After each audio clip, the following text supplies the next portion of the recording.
नमस्कार दोस्तों, कल्पना कीजिए एक ऐसा इंसान जो बिना कुछ बोले स्टालिन के दिमाग को पढ़ लेता है, हिटलर की मौत की भविष्यवाणी कर देता है और नाजी पुलिस स्टेशन से सिर्फ अपनी आंखों की चमक से भाग निकलता है। जी हाँ, हम बात कर रहे हैं वुल्फ मैसिंग की।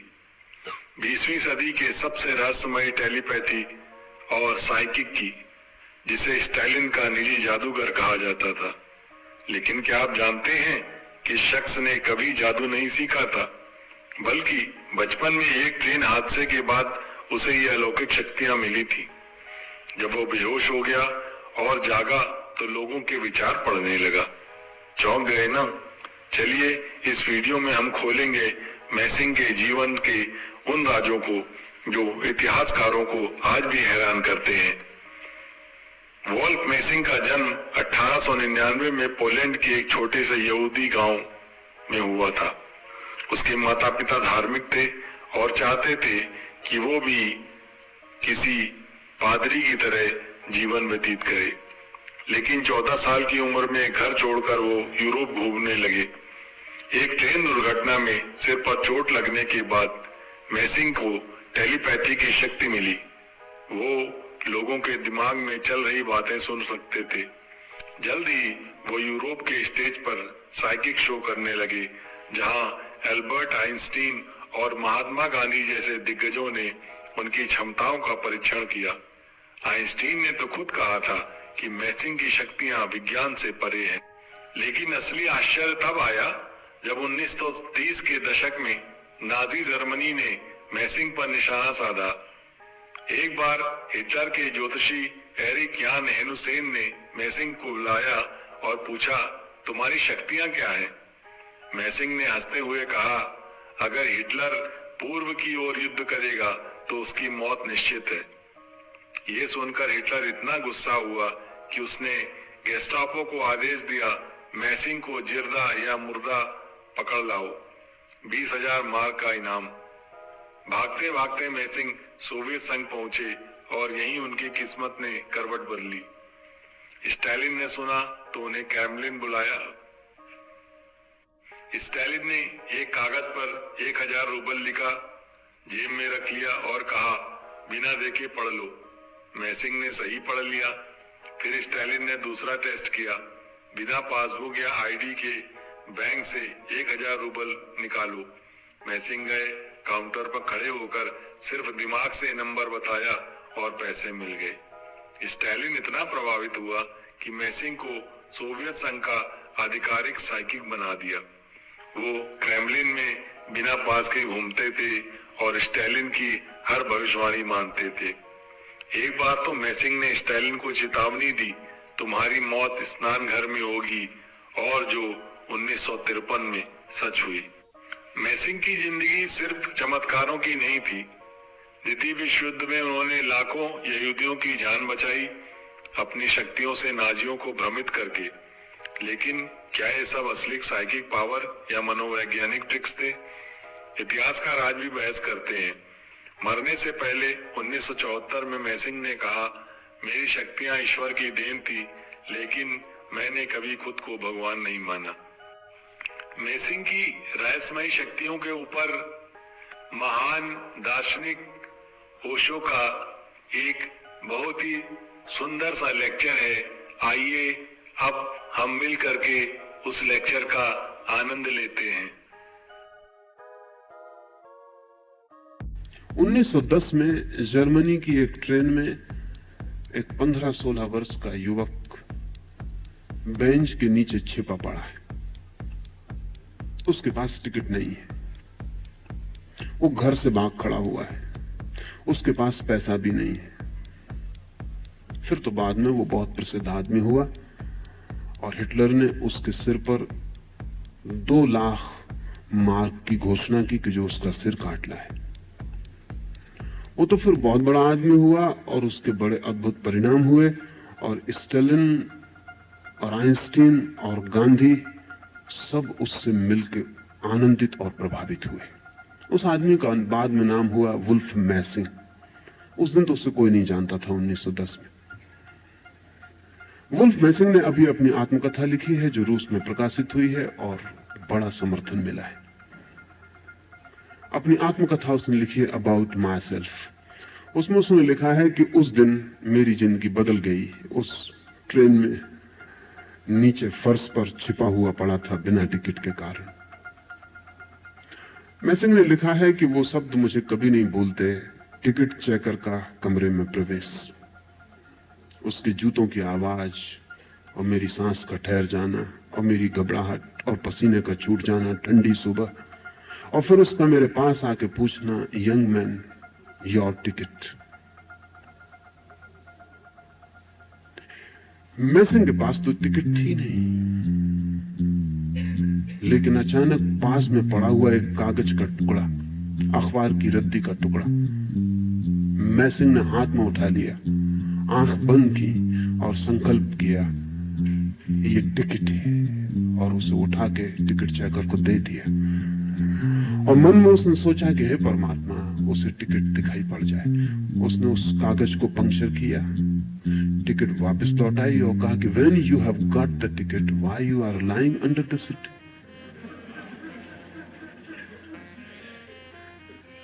पागल हो, जब टिकट तुम्हारे पास तो नीचे क्यों पड़े हो? मैसिंग को खुद भी भरोसा नहीं आया, लेकिन इस घटना ने उसकी पूरी जिंदगी बदल दी। इस घटना के बाद पिछली आधे 50 वर्षों में जमीन पर वो सबसे महत्वपूर्ण आदमी था जिसे धारणा के संबंध में सर्वाधिक अनुभव थे। मैसिंग की परीक्षा दुनिया में बड़े बड़े लोगों ने ली। 1940 में एक नाटक के मंच पर जहां वो अपना प्रयोग दिखला रहा था, लोगों में विचार संक्रमित करने का, अचानक पुलिस आके मंच को पर्दा गिरा दिया और लोगों से कहा कि यह कार्यक्रम समाप्त हो गया क्योंकि मैसिंग गिरफ्तार कर लिया गया। मैसिंग को तत्काल बंद गाड़ी में डाल के क्रिमिनल ले जाया गया और स्टेलिन के सामने मौजूद किया गया। स्टेलिन ने कहा, मैं मान नहीं सकता कि कोई किसी के दूसरे की धारणा को सिर्फ आंतरिक धारणा से प्रभावित कर सकता है, क्योंकि अगर ऐसा हो सकता है तो फिर आदमी सिर्फ पदार्थ नहीं रह जाता। तो मैं तुम्हें इसलिए पकड़ के बुलाया हूं कि तुम मेरे सामने सिद्ध करो।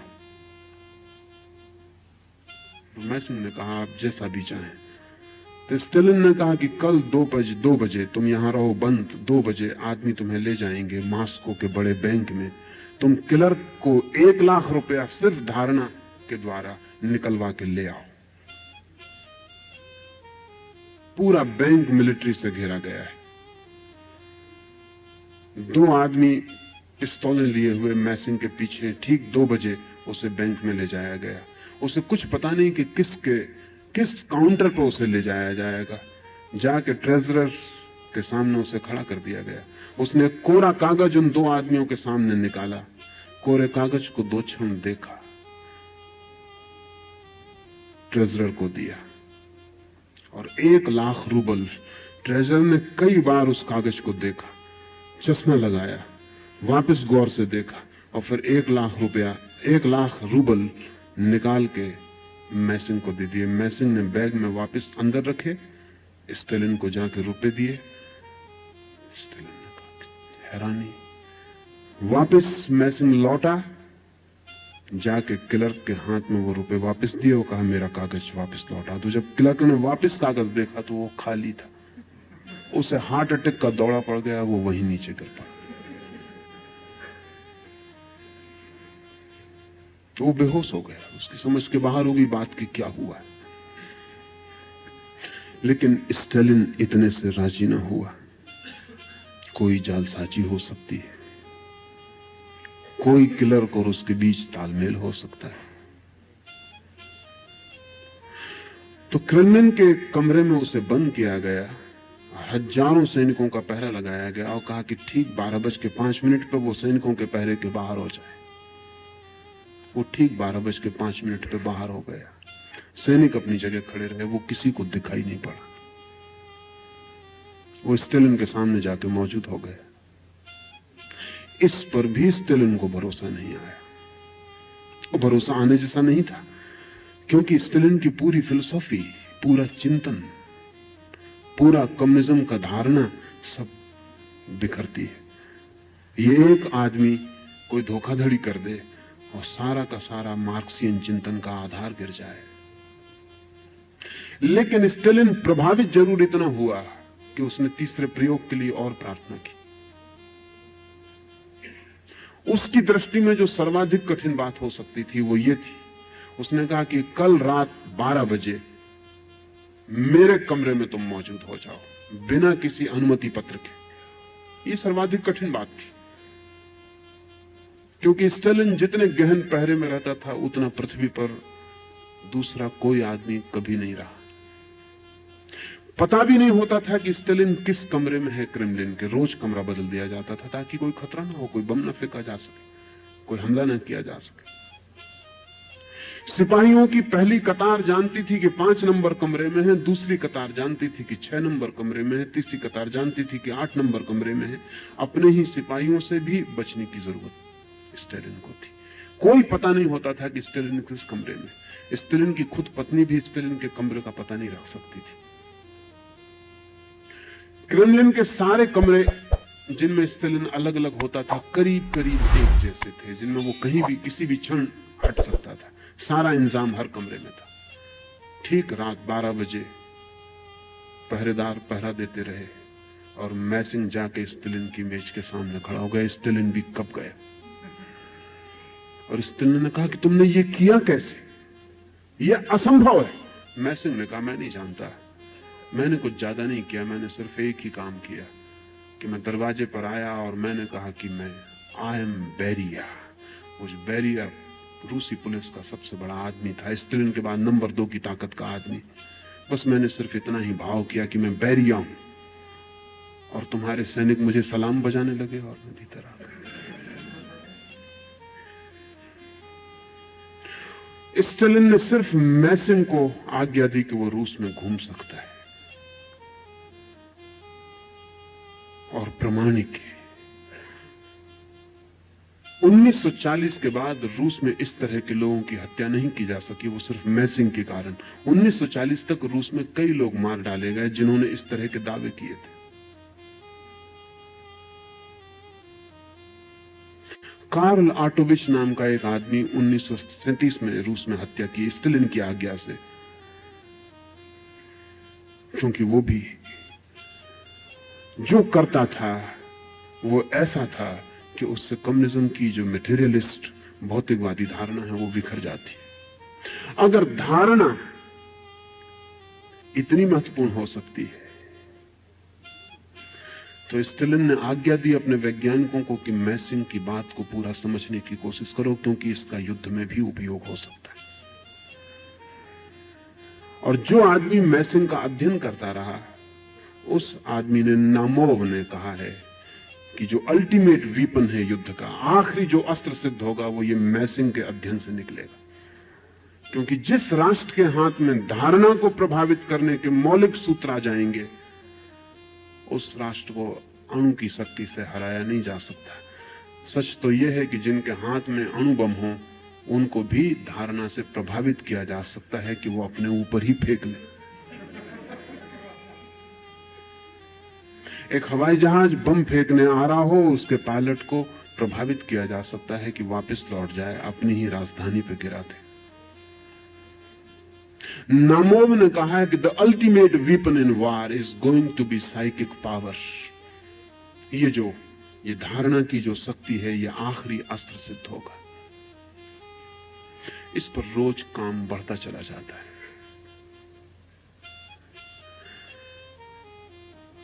स्टेलिन जैसे लोगों की उत्सुकता तो निश्चित ही विनाश की तरफ होगी। महावीर जैसे लोगों की उत्सुकता निर्माण और सृजन की ओर है।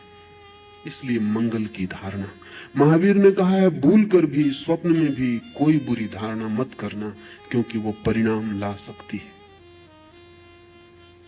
आप राह से गुजर रहे हैं, आप सोचते हैं मैंने कुछ किया भी नहीं, एक मन में ख्याल भर आ गया कि इस आदमी की हत्या कर दूं। आपने कुछ किया नहीं कि इस दुकान से फला चीज चुरा लूं। आप चोरी करने नहीं भी गए, लेकिन क्या आप निश्चिंत हो सकते हैं कि राह पर किसी चोर ने आपकी धारणा न पकड़ ली होगी?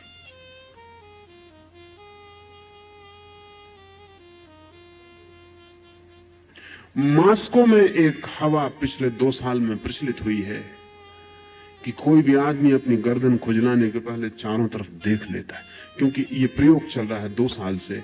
मोनिन नाम का वैज्ञानिक सड़कों पर प्रयोग कर रहा है। वो आपके पीछे आके कहेगा आपकी गर्दन पे कीड़ा चढ़ रहा है, मन में अपने गर्दन खुजला रही है, खुजलाओ जल्दी, और लोग खुजलाने लगते हैं। अब तो ये खबर इतनी फैल गई क्योंकि उसने हजारों लोगों पर प्रयोग किया है, राह के चौरस्तों पर खड़े होकर, होटल में बैठकर, ट्रेन में चढ़ के। और मोनिन इतना सफल हुआ है कि 98%, 98% सही होता है। जिसके पीछे खड़े होकर वो भावना करता है कि गर्दन खुजला रही है, कीड़ा चढ़ रहा है, जल्दी खुजलाओ, वो जल्दी खुजला। अब तो लोगों को पता चल गया सच में भी कीड़ा चढ़ा हो तो लोग पहले देख लेते हैं कि वो मोनिन नाम का आदमी आसपास तो नहीं। जब से मोनिन का प्रयोग सफल हुआ है तब से मस्तिष्क के बाबत एक नई जानकारी मिली है, और वो ये कि मस्तिष्क सामने से जितनी शक्ति रखता है उससे चौगुनी शक्ति मस्तिष्क के पीछे के हिस्से में।